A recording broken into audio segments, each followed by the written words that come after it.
Korang tengok kotak dia ni, nampak macam lebih kurang sama je kan.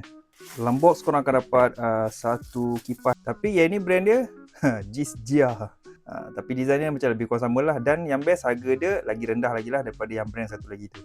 Ok, lain-lain korang akan dapat user manual, USB-C charging cable. Lepas tu korang akan dapat satu tali lanyard ni untuk korang pakai kipas tu gantung dekat leher. So kipas ni dia ada beberapa pilihan warna lah. Macam aku punya ni dia warna macam grey. Lepas tu dia ada kemasan purple sikit lah dekat dia punya fan dia tu. Pada bahagian belakang ni dia ada button on off. Lepas tu dia ada port charging type C lah kat belakang ni. Kat depan ni dia ada speed control. Ni korang boleh adjust lah, nak kuat ke, nak slow ke, terpulang pada korang lah. So nak on kipas ni korang just tolak je lah dia punya button ni ke kanan macam tu. Dan korang main je dia punya speed. Dia mula menyejukkan lah. Speed dia ni kalau korang tekan satu-satu macam ni, dia akan naik 25%, 50%, 75% dan juga 100% lah. Ok, dan speed dia sampai 100 lah.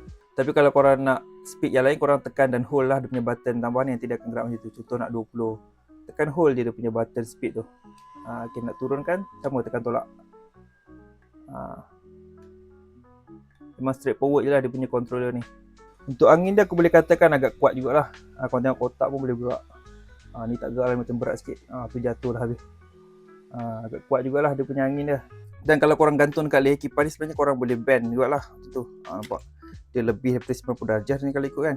So kalau korang pakai dekat leher tu, korang boleh adjust lah dia punya tengkuk ni untuk bagi kena tepat dekat muka korang. So memang sangat-sangat function lah.